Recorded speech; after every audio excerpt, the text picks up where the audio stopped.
오늘은 내가 갈망하는 것이라는 제목으로 우리 하나님 말씀 우리 함께 나누고자 합니다.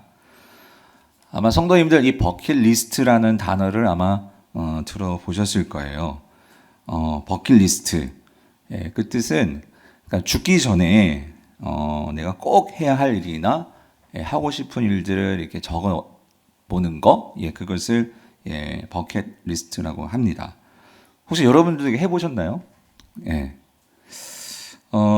근데 이게 조금 더 쉽게 표현하면은 버킷리스트라고 하면, 그것은 그러니까 쉽게 말하면 소원 바구니예요.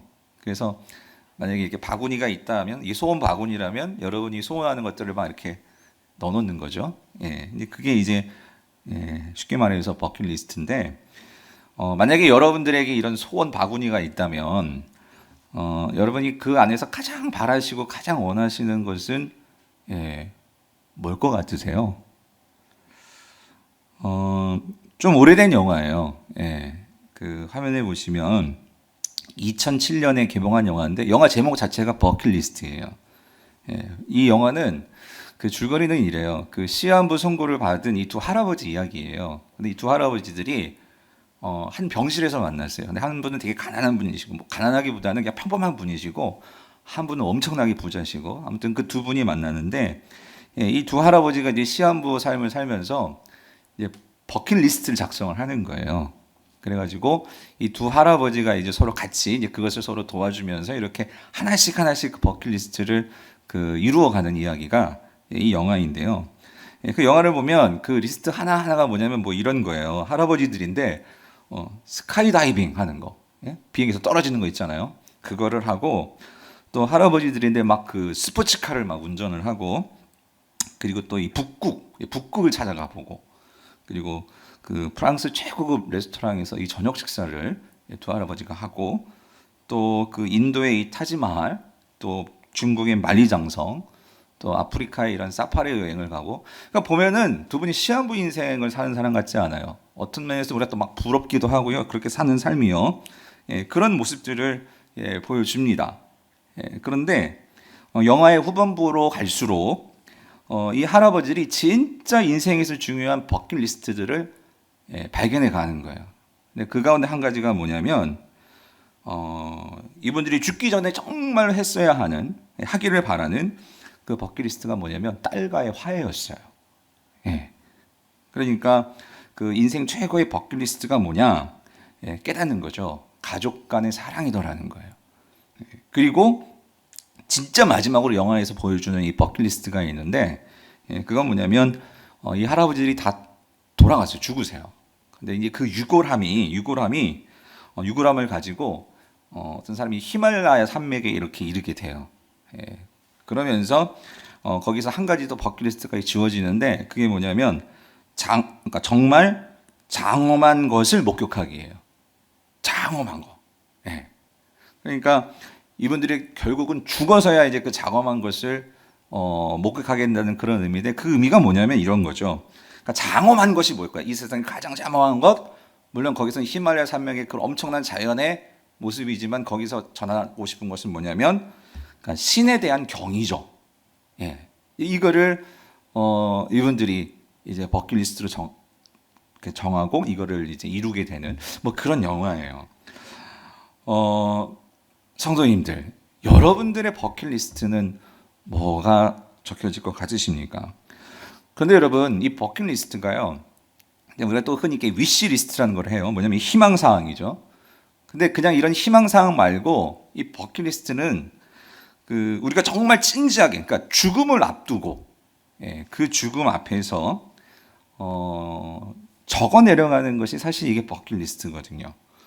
근데 우리가 정말 이제 당장 죽는단 말이에요. 그 죽음 앞에서 내가 정말 해야 할 일, 내가 정말 바라야 할 일, 그것을 진지하게 적어본다면 그게 그렇게 막 쉽지만은 않은 일일 것 같아요. 왜냐하면 우리가 어떤 소원은 내가 이룬다고 해서요. 그것이 나를 정말 행복하게 해주느냐? 사실 처음에는 그렇게 할 것 같은데 막상 해놓고 보면 그러지 않은 것이 참 많더라는 거예요. 우리 인생에서. 그리고 막상 내가 그렇게 간절히 원해서 그것을 이루었는데도 근데 막상 해보면 아무런 의미 없는, 부질없는, 그렇게 끝나버리는 일들도 많다라는 거죠. 자, 성도님들, 이런 의미에서 우리가 진짜 죽음을 앞두고 만약에 가정해 봅시다. 여러분의 인생에서 내가 가장 바라고 내가 가장 갈망해야 할 일은 무엇일까요? 오늘 우리가 읽은 시편이 바로 이 부분에 대한, 이 질문에 대한 답을 주고 있는 것 같아요. 내가 가장 갈망하고 바라는 것이 무엇이 되어야 할까? 무엇이 우리 인생에서 후회하지 않는 이 버킷리스트 1순위가 될까? 그래서 시인은 이것을 자신이 경험한 인생에서의 상실과 아픔을 통해서 그가 깨달은 답을 우리에게 말씀해 주고 있습니다. 자, 오늘 보면 1절을 다시 한번 같이 읽겠는데요. 우리 1절을 같이 한번 읽어봅시다. 시작. 하나님이여 사슴이 시냇물을 찾기에 갈급한 같이 내 영혼이 주를 찾기에 갈급하나이다. 예요. 여러분 지금 시인은요 뭔가 간절히 바라는 갈급함이 있는 것 같아요. 근데 이 갈급함의 문제를 이게 시잖아요. 그래서 이게 사슴에 비유해서 이것을 표현을 합니다.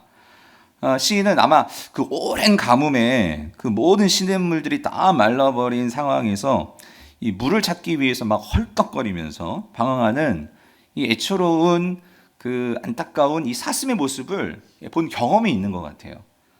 그래서 이 가쁘게 막 숨을 막 내쉬면서 막 혀를 다 내밀고 고개를 떨구고 힘겹게 여기저기를 움직이면서 물을 찾고 있는 이 사슴의 모습이요. 여러분 이 사슴이 만약에 물을 찾지 못한다면 어떻게 될까요? 죽죠. 죽게 되는 거죠. 시인은 그러니까 그 사슴의 모습을 떠올리면서 마치 지금 자기 자신이 그런 사슴과 같다는 거죠. 내 갈급함을 치우지 못하면 결국 죽을 것 같은 내 안에 그러한 갈급함이 있다는 거예요.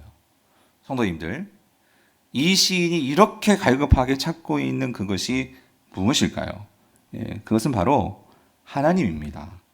여러분 1절 뒷부분에 보면 시인이 이렇게 절규를 하죠. 내 영혼이 주를 찾기에 어떻게 해요? 갈급하니이다. 근데 이 갈급하니이다가 히브리어를 보면 원래 의미가 이거예요. 숨을 헐떡거립니다. 그런 뜻이에요. 그러니까 무슨 말이냐면 내가 정말 하나님을 찾으려고 막 헐떡거리면서 지금 그렇게 있다라는 거예요. 성도님도 왜일까요?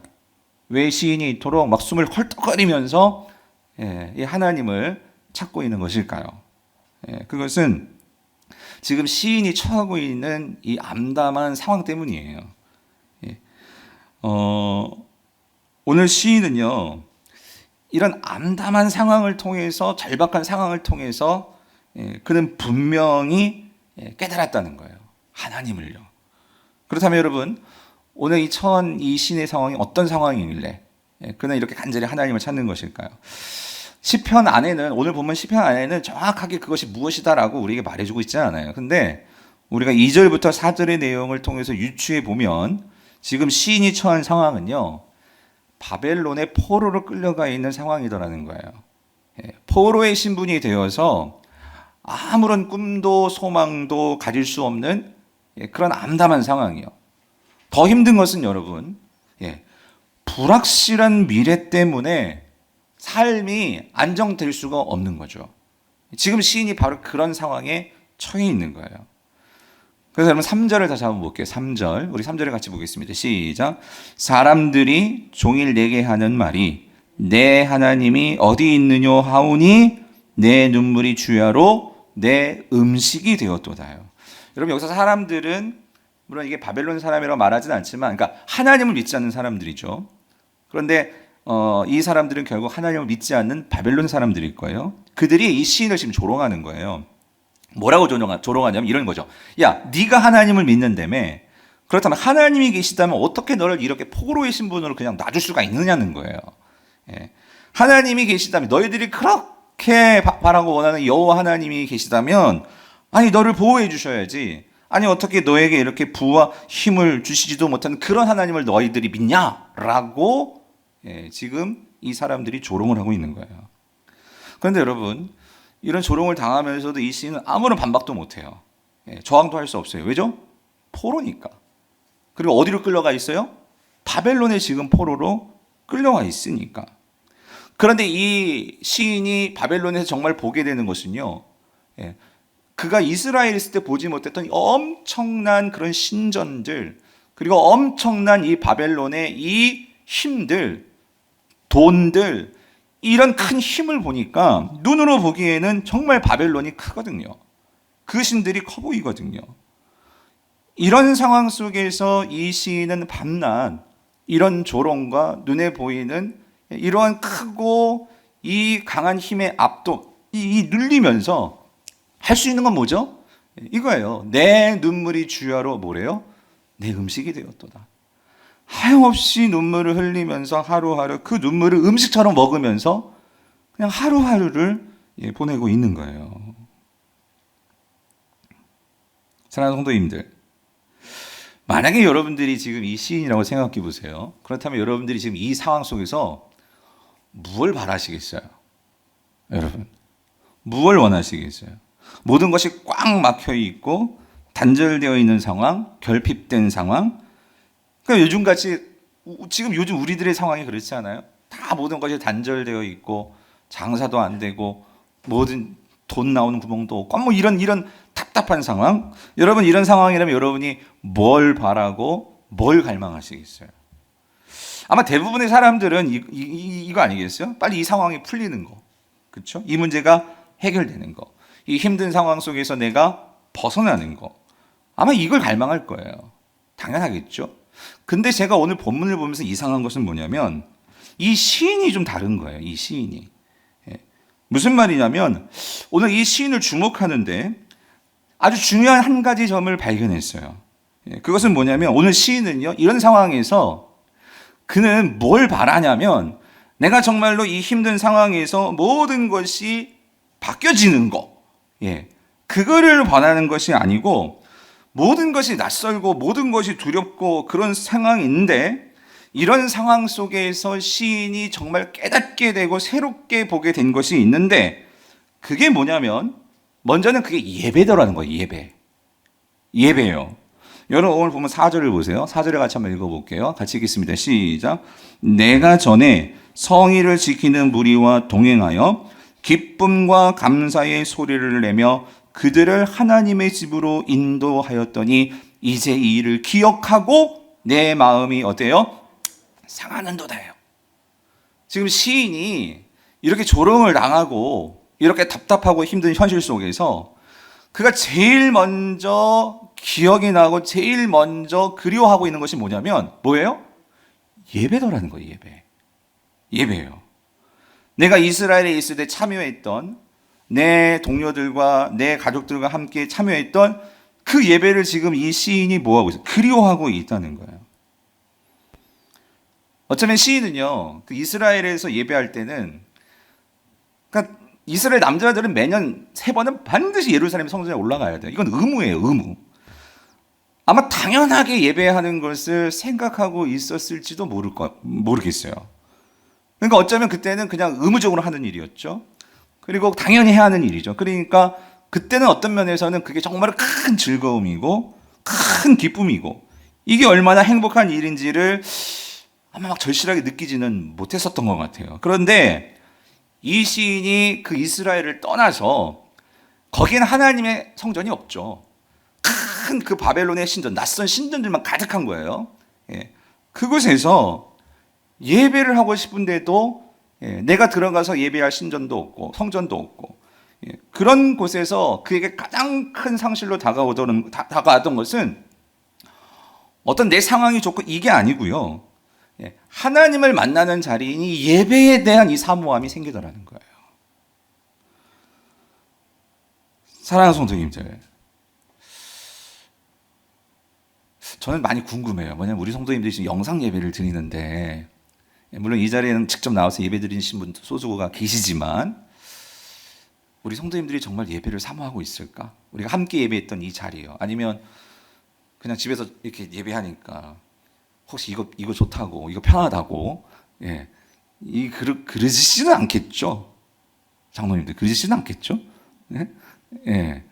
그냥 이렇게 TV 보듯이 소파에 딱 이렇게 편하게 앉아가지고, 안 그러실 거예요, 그죠? 우리가 함께 예배하고 했던 이게 얼마나 또 그립지 않겠어요?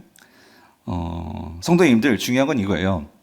오늘 이 시인이요, 바벨론 땅에 와서 사람들에게 비방과 조롱을 당하고 그 힘든 포로의 신분의 삶을 살아가면서 그가 가장 바라고 원하는 것은 어떤 이 세상의 것이 아니더라는 거예요. 이 시인이 정말로 발견하게 된 것은 뭐냐면, 그리운 일은 뭐냐? 하나님을 만나는 자리인 이 예배의 소중함을 깨닫게 되었더라는 거예요. 예. 그래서 그가 구하는 거예요. 뭐죠? 이 하나님을 구하는 거죠. 그래서 여러분 오늘 보면 2절을 보세요. 2절을 보면 2절 같이 한번 읽어볼게요. 시작. 내 영혼이 하나님 곧 살아계시는 하나님을 어떻게 해요? 갈망하나니 내가 어느 때에 나아가서 하나님의 얼굴을 배울까 해요. 여러분 여기서 아주 중요한 표현들이 나오는데, 여러분 시인이 그 예배의 자리에서 정말 간절히 구하는 게 있었어요. 그게 뭐냐면, 그는요 그냥 하나님을 구하는 게 아니라 어떤 하나님이요? 곧 살아계신 하나님을 갈망한다는 거예요. 예. 여러분 시인이 간절히 바라는 하나님은, 죄송한 표현이고 불경스러운 표현이지만 이해하고 들어주세요. 죽은 하나님이 아니에요. 죽은 하나님이. 시인이 간절히 바라는 것은 뭐냐면 살아있는 하나님을 내가 간절히 바란다는 거예요. 여러분 여기서 이 살아있는 하나님이란 의미가 뭘까요? 여러분 여기 뒤에 이제 내가 나아간다, 어느 때에 나아가서라고 할 때 이 나아가서라는 단어는요, 구약에서는 이 성소에 들어갈 때 사용하는 이 동사가 나아가니에요, 여기에. 그러니까 이 시인은 그 살아계신 하나님을 어디서 만나냐면 분명한 것은 예배의 자리라는 거예요. 그런데 그 예배의 자리에 가서 자, 이 시인이 간절히 보기를 원하는 게 있었어요. 그게 뭐죠? 뭘 보기를 원해요? 하나님의 얼굴을 배울까예요. 하나님의 얼굴을 배울까.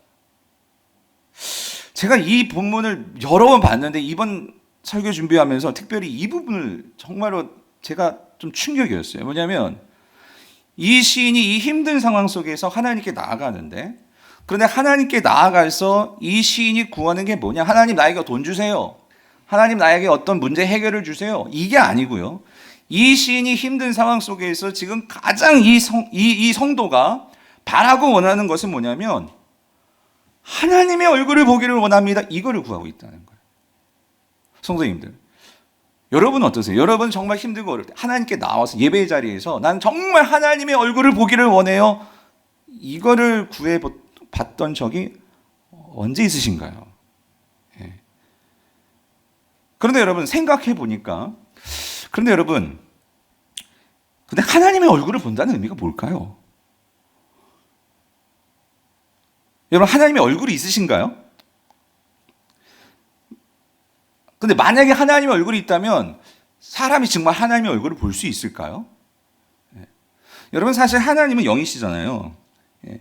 그렇기 때문에 우리 같이 이렇게 뭐 물리적인 외형적인 얼굴을 갖고 계신 분은 절대 아니죠. 예. 그리고 설사 갖고 있다 하시더라도 우리가 감히 하나님을 볼 수 없죠. 예. 그런데도 오늘 본문에서 시인은 뭘 바라냐면 하나님의 얼굴을 보기를 원한다는 거예요. 예. 여러분 이건 무엇을 의미하는 걸까요? 이 시는 그 예배 자리에서 그가 가장 바라고 원하는 것은 하나님의 얼굴을 배운다는 것은 뭐냐면 바로 이겁니다. 그 살아계신 하나님과 내가 이 예배의 자리에서 친밀한 영적인 그 교제를 갖기를 원한다는 거예요. 예배 속에서 내가 정말 하나님과 함께 있고, 내가 이 예배 가운데 정말 하나님을 느끼고, 이 예배 가운데 하나님 속에 내가 거하는 것을, 그리고 하나님이 움직이는 것을 내가 정말로 경험하고 체험하기를 원합니다. 이거를 구하고 있는 거예요. 왜냐하면 여러분 하나님은 어떤 하나님이라고요? 죽은 하나님이 아니고 그냥 뻣뻣하게 앉아있는 하나님이 아니고 우리 하나님은 살아서 움직이시는 하나님이시라는 거예요. 그렇기 때문에 그 하나님이 내 곁에 와 계셔준다면, 그 하나님이 나를 떠나지 아니하시고 나와 함께 하심을 내가 분명히 느끼고 경험하고 체험한다면 그는 더 이상 절망하지 않을 수 있기 때문이라는 거예요. 이 사실이 분명하다면 그 하나님은 모든 문제의 해결의 원천이기 때문에 다른 그 무엇보다도 하나님이 나와 함께 하심이 분명하게 확실하게 내가 체험된다면, 경험된다면 나의 이 모든 어려운 이런 모든 상황들은 문제가 되지 않습니다. 지금 시인은 그것을 구하고 있는 거예요. 사랑하는 성도님들, 이 사실을 시인은 오늘 본문에서 분명히 깨달았던 것 같아요. 이거를 깨닫는 순간 분명한 것은 그의 예배가 달라졌어요. 그리고 그의 삶이 달라지기 시작을 합니다. 이걸 분명하게 보여주는 것이 여러분 5절 말씀이에요. 5절 말씀. 우리 5절 말씀 같이 한번 읽어볼게요. 5절입니다. 5절 말씀 같이 시작. 내 영혼아 내가 어찌하여 낙심하며 어찌하여 내 속에서 불안해하는가. 너는 하나님께 소망을 두라. 그가 나타나 도우심으로 말미암아 내가 여전히 뭐예요? 찬송하리라. 자, 여러분 여기서 중요한 건 이거예요. 지금 이 말을 누가 누구에게 하고 있죠?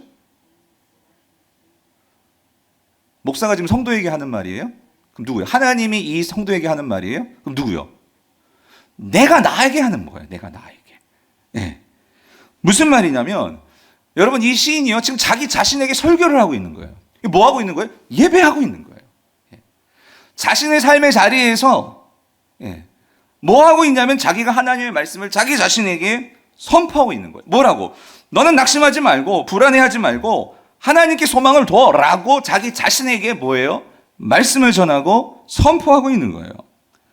그러면서 그는 얘기하죠. 내가 여전히 뭐 한다고요? 찬송하리로다.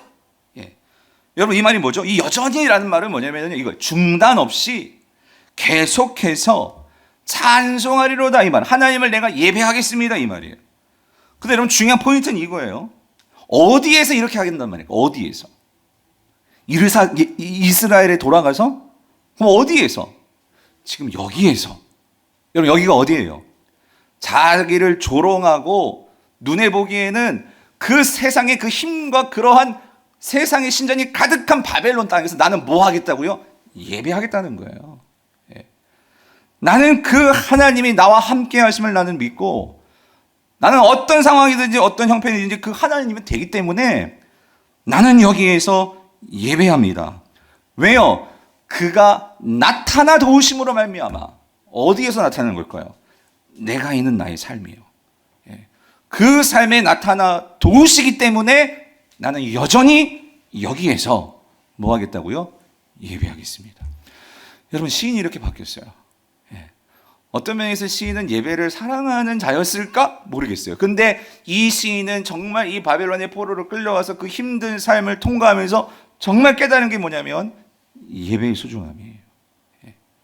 그 예배를 통해서 그의 삶이 바뀌감을 이는 경험한 거예요. 사랑하는 성도님들, 여러분 예배는 이런 것입니다. 예배에는요 기대감이 있어야 돼요. 예배에는요 하나님이 나타나실 것을 기대해야 돼요. 예배에는요 갈망함이 있어야 돼요. 예배에는요 그 하나님이 살아서 지금 여기에서 살아 움직이심을 우리가 알고 예배해야 돼요. 여러분 만약에 우리의 예배에 기대감이 없다면 저와 여러분이 드리는 예배에 하나님이 살아서 임재하시며 함께 하심에 대한 분명한 확신이 없다면 여러분 그 예배는 그냥 쇼일 뿐이고 그냥 구경일 뿐이고 여러분 그 예배는요 죄송합니다 죽은 예배죠. 그런데 오늘 시인은 이 예배가 달라지기 시작했다는 거예요. 예배가 달라질 때 분명한 것은 이 시인의 삶이 달라졌다는 거예요. 낙심하지 않고 절망하지 않고 불안해하지 않고 자기에게 선포하면서 나는 내 소망을 어떻게 한다고 누구에게 둔다고요? 하나님께 두리라. 여러분 예배를 통해 하나님을 보게 되면 분명한 사실은요 내 안에 있는 낙심이 떠나갑니다. 내 안에 있는 절망이 소망으로 바뀌게 된다는 거예요. 참으로 아이러니한 것은 뭐냐면 이 시인은요 예루살렘에서 성전에서 예배할 때 이걸 깨닫지 못했던 것 같아요. 그런데 바벨론에 와서 지금 그것을 깨닫고 예배가 살아나기 시작했어요. 제가 매일마다 기도하는 것은 그거예요. 하나님 정말 이때가 우리 성도들에게 너무너무 힘든 때입니다. 그런데 하나님 그렇기 때문에 우리 성도들이 정말로 삶에서 각각 상황의 그 힘든 상황 속에서 이 예배가 회복되게 하여 주시옵소서.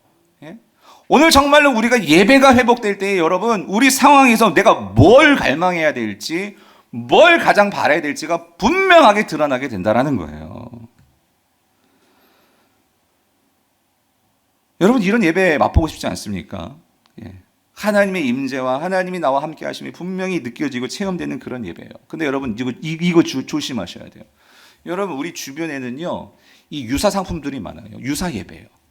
유사 하나님이 너무나 많아요. 이게 무슨 말이냐면 하나님이 아닌 이 세상의 그 무언가가 우리를 구원해 줄 것처럼 여겨서 우리는 그것들을 예배하는 경우가 참으로 많다라는 거예요. 제가 여러분 지난 금요 기도회 때도 말씀을 드렸지만 예수님께서 여러분 다 묵상하셨을 거예요. 예수님께서 이제 제자들을 데리고 가이사랴 빌립보에 가셨잖아요.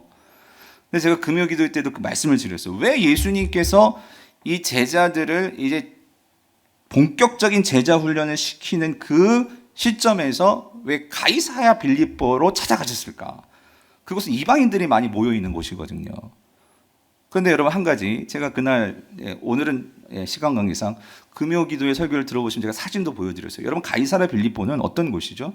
그러니까 로마 황제가 하사한 도시인데 그래서 이 그 헤롯 빌립이라는 왕이 그곳에다가 엄청난 건물들을 다 갖다 지어놨어요. 그래서 거기에는 이 로마 황제 아우구스투스의 신전이 있고요. 거기에는 그 목축업을 하는 데 있어서 돈을 많이 벌게 해준다는 판신전이 있고요. 거기에는 모든 지식과 철학과 모든 문화의 그 보고라고 할 수 있는 제우스 신전이 있고요. 그런 곳이에요. 엄청난 곳이에요. 근데 그런 엄청난 곳에 예수님께서 제자들을 데리고 가가지고 거기서 물으시죠. 뭐라고 물으셨어요? 너희는 나를 누구라 하느냐? 라고 물으셨어요. 근데 제가 그때 이렇게 너희는 나를 누구라 하느냐? 라는 이 질문을 이렇게 바꿔서 해석할 수 있다고 그랬죠. 뭐라고? 너희는 무엇을 갈망하느냐? 이거예요. 너희는 무엇을 원하느냐? 왜냐하면 많은 사람들은 원하니까 어디로 갈까요? 그 로마 황제에게 가요. 많은 사람들은 돈을 원하니까 그 판신전에 간다고요. 어떤 사람들은 정말 세상의 지식과 부귀와 어떤 그런 명예를 원하니까 제우스 신전으로 간다고요. 그런데 예수님이 말씀하시는 거예요. 제자들에게. 예수님은 이 남루한 옷을 입고 집도 없고 아무것도 없어요. 그런데 예수님이 원하시는 거예요. 물어보시는 거예요. 너희는 무엇을 원하느냐? 이걸 한 번 더 재해석하면 너희들 이런 거 봤지? 그런데 너희들 정말 나를 원하느냐? 이거 묻는 거예요. 너희들이 정말로 나를 원하느냐? 물론 여러분 지금 내가 사업이 막 망할 것 같아요. 힘들어요. 그런 상황에서 우리는 돈이 필요하죠. 여러분 필요해요. 근데 필요함에도 만약에 그것을 내가 얻지 못한다 할지라도 정말로 내가 원하는 게 뭐지? 여러분 이 질문이에요.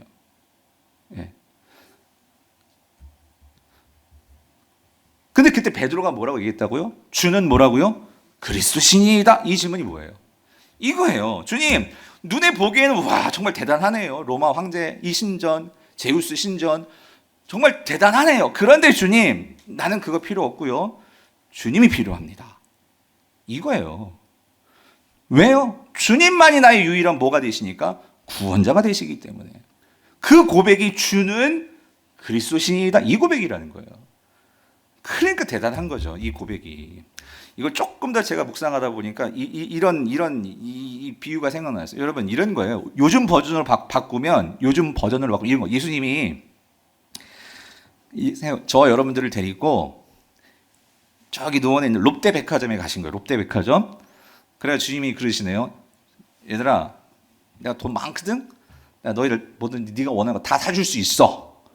그러니까 자 한번 둘러보자. 그래서 예수님이 막 루이비통, 구찌 그런 명품관을 우리 데리고 가시는 거예요. 자 봤지? 그리고 2층, 3층 여성 너무 멋진 옷들이 있고 남성 정장이 있고 구두가 있고 가전제품이 있고 여러분 뭘 원해요? 애플 노트북 스마트폰 있고 그걸 다 보여주셨어요. 여러분 다 봤지? 너희들 다 봤지? 내가 너희들이 원하는 거 내가 사줄 수 있어. 뭘 원하니? 라고 물으신다면 백화점에서 여러분 뭘 원하시겠어요? 은선자매 뭘 사달라고 그러시겠어요? 응? 마스크들을 하셔서 제가 소리가 안 들리지만 아무튼 그러니까 주님이 다 원하는 건 다 사주신대. 근데 그때 베드로가 대답을 한 거예요. 뭐라고 대답했을까? 이렇게 대답하는 거예요. 주님, 물론 정말 너무 좋아 보이네요. 나 정말 그런 좋은 이렇게 스마트폰도 갖고 싶고 하긴 한데 주님, 근데요, 주님이 정말 주신다면 나는 이 백화점에 있는 그 무엇보다도 주님을 원합니다라고 고백을 한 거예요. 감동이 없으신가? 여러분, 그 좋은 것들이 가득 찬 백화점에서 예? 주님 나는 이거 말고 주님을 원합니다라고 말하고. 근데 여러분 이게 지혜로운 대답이죠. 한번 생각해 보세요. 예? 베드로가 그 로마의 그 황제의 신전과 막 이런 게 있는 데서 나는 주님이 필요합니다라고 말하는 게 어떤 면이 정말 지혜로운 거죠. 예? 그거보다도 정말 제대로 본 거죠. 정말 가치를 본 거죠. 무슨 말이죠? 여러분, 정말 내가 여기서 한 가지, 이 백화점에서 내가 한 가지를 가질 수 있다면 여러분 뭘 갖는 게 정말 내 삶의 진정한 구원이 이루어지겠어요? 지금 당장 그 좋은 막 엄청난 그 큰 TV 하나 집에다 갖다 놓는다고 여러분 그게 내 인생이 정말 크게 큰 행복이겠어요? 그 모든 것을 언제든지 사줄 수 있는 그 분이 나와 함께하는 게 그게 가장 큰 거 아니겠어요? 예? 그 말이에요, 그 말이에요. 여러분, 우리는 진짜 내가 갈망하고 바랄 것을 바라야 되는데, 우리는 이 세상에서 엉뚱한 것에 우리의 모든 시간과 마음과 감정과 모든 것을 다 빼앗겨가지고 애달파하고 있다라는 거예요. 잘못된 것을 갈망하고 잘못된 것을 예배한다는 말이죠. 그 미국의 소설가인 이 데이비드 포스트 윌리스라는 분이 있어요. 근데 이분이 미국의 이 한 대학에서 졸업 연설을 하면서 이게 엄청나게 기독교 안에서 큰 그 인사이트를 주고 중요한 설명이 되었는데, 예배에 대한 설명이 되었는데, 그 내용이 뭐냐면 이래요. 그대로 제가 인용해 볼게요. 모든 사람은 무언가를 예배한다. 우리가 선택할 수 있는 것은 예배의 대상뿐이다. 하나님 이외의 대상을 예배한다면 그것이 거꾸로 우리를 산채로 잡아먹는다. 무슨 말이냐면 여러분 이거예요. 아무리 무신론자, 나는 신을 믿지 않아, 그런 사람이라 할지라도 그들도 예배하는 삶을 산다는 거예요. 뭘 예배할까요? 결국 내가 바라고 갈망한 것을 사람들은 예배한다는 거예요. 왜? 내가 바라고 갈망하고 사랑하는 것에 사람들은 끌려가기 때문에, 찾아가기 때문에. 그래서 말하는 거예요. 그런데 문제는 뭐냐면 내가 잘못된 것을 예배하게 되면 그것이 결국 우리의 삶을 망가뜨릴 수도 있다는 거죠. 무엇보다도 내가 돈을 예배하게 되면 그 돈을 예배하는 자는 언제나 돈이 부족하다는 생각에 쩔어 살아요. 자신의 외모를 예배하는 자는요, 참 이상한 것은 그렇게 얼굴을 뜯어 고쳐도 자신은 항상 못생겼다고 생각하는 거예요. 차를 예배하는 자는요, 지금 차도 좋지만 또 새로운 차가 나오고 외제차가 나오면 내가 그걸 꼭 사야지만 내 삶이 만족될 것 같은 거예요. 차를 예배하는 거죠. 근데 문제는 여러분 이거예요. 세상의 것들을 우리가 정말로 예배하고 그것들을 숭배하면 숭배할수록 만족감이 생겨야 될 것 같은데, 만족감이 생기는 것이 아니라 늘 어때요? 자괴감과 열등감과 비교의식과 늘 목마름에 허덕이게 된다는 거예요. 그런데 여러분 그거 아세요? 하나님을 제대로 예배하기 시작하면 여러분 참 이상해요. 내가 삶에 가진 거 없어요. 상황 바뀌는 거 없어요. 여전히 바벨론이에요. 그런데 내가 하나님을 제대로 예배하고 하나님을 제대로 갈망하고 하나님을 만나게 되면은 내 마음에 채워짐이 있더라는 거예요. 그것이 없어도 그것 때문에 애달퍼하면서 쩔쩔거리면서, 여러분 그런 삶이 아니라, 사람들은 여전히 비방을 해요. 너희 하나님 어디 있니? 라고 계속 비방을 해요. 그런데도 이 시인은 그 상황 속에서도 흔들리지 않고 나는 소망을 주님께 둡니다. 여러분 나중에 집에 가서 읽어보세요. 뒷부분이 바로 그거예요. 11절에도 동일하게 오늘 5절의 선포를 하고 있더라는 거예요. 사랑하는 성도님들, 오늘 우리가 이 예배에서 갈망하게 될 것은, 그래서 우리가 이 살아있는 하나님을 만나기를 원합니다. 하나님의 얼굴을 보기를 원합니다. 우리가 이거를 구해야 될 줄 믿습니다. 그 안도현 시인이 쓴 2줄짜리 아주 짧은 시가 있어요. 정말 느낌이 강렬해요. 제가 읽을게요. 제목은 퇴근길이에요. 2줄짜리 시. 이렇습니다. 삼겹살에 소주 한 잔 없다면, 이것마저 없다면. 끝이에요. 여러분 어떠세요? 느낌이 오시나요? 저도 삼겹살은 좋아하지만 소주는 먹어본 적이 없어가지고 이게 어떤 느낌인지는 모르겠는데, 근데 여러분 이게요, 이 시가 그 제목부터 같이 읽으면 이게 좀 느낌이 달라지는 것 같아요. 예. 자, 제목 다시 한번 읽어볼게요. 퇴근길, 삼겹살에 소주 한 잔 없다면, 아 이것마저 없다면. 이게 무슨 말일까요, 여러분? 예? 그러니까 이거잖아요. 퇴근길, 얼마나 고달프고 힘든 퇴근길이에요. 그래서 근데 그 나를 그래도 그 힘듦을 노곤함을 풀어줄 수 있는 게 뭐냐면 삼겹살이라는 거죠. 그리고 뭐예요? 소주라는 거죠. 그런데 여러분 그 다음이 중요한 거예요. 아 이것마저 없다면 무슨 말일까요? 그러니까 이것마저 없다면 뭐예요? 아무것도 없다는 거죠. 내 인생에서 이렇게 고달프고 힘들고 어려운데 아 이것마저 없다면 어떻게 사느냐 이거예요, 여러분. 예. 여러분 어떤 면에서 제가 이 시를 이렇게 깊이 또 이렇게 읽고 시편이라서 같이 연관집에서 묵상하 참 마음이 아프더라고요. 아련하더라고요. 왜냐하면 얼마나 고달픈 오늘의 현실을 말해주는 거예요. 예. 그런데 성도님들, 아무리 우리의 현실이 힘들고 어렵고 고달프다고 해서 만약에 성도가 단지 삼겹살에 소주에 소망을 두고 산다면 성도가 말이죠. 여러분 이거 얼마나 이거야말로 정말로 너무나 기가 막히고 너무나 가슴 아픈 현실 아닙니까? 왜죠? 성도에게는 아무것도 없는 현실 같지만 그러나 성도에게는 아무것도 없는 것이 아니라 가장 확실한 게 있잖아요. 여러분 그게 누구예요? 하나님이 계시잖아요. 하나님이. 오늘 우리에게 영원히 변치 아니하시는 그 하나님이 계신데 그렇다면 여러분 우리가 이 힘들고 어려운 이때에 우리 소망을 어디에다 둬야 되겠어요? 하나님께 둬야 되겠죠. 그래서 오늘 시인이 말하는 거예요. 목마른 사슴이 그렇게 애달프게 여기저기 다니는 것처럼 하나님, 나는 정말 하나님을 찾습니다. 예. 다른 그 무엇보다도 하나님마저 없다면 난 정말 살 수가 없습니다. 여러분 이거를 지금 노래하고 있는 거예요. 말씀을 읽겠습니다. 사랑하는 성도님들, 오늘 하나님을 찾고 하나님을 얼굴을 보게 되는 저 여러분 될 수 있기를 간절히 바랍니다. 그러기 위해서 여러분 예배를 사모하는 자들이 되기를 간절히 바랍니다. 그럴 때 오늘 우리에게 이 말씀이 우리 5절이요. 다시 한번 읽어봅시다. 5절이요. 같이 읽겠습니다. 시작. 내 영혼아 내가 어찌하여 낙심하며 어찌하여 내 속에서 불안해하는가. 너는 하나님께 소망을 두라. 그가 나타나 도우심을 말미암아 내가 여전히 찬송하리로다. 오늘 이 삶의 평안과 그리고 오늘 이 삶의 내 삶의 이 만족이 내게 주어질 줄 믿습니다. 그 하나님을 갈망하시는 저와 여러분 될 수 있기를 여러분 간절히 바랍니다.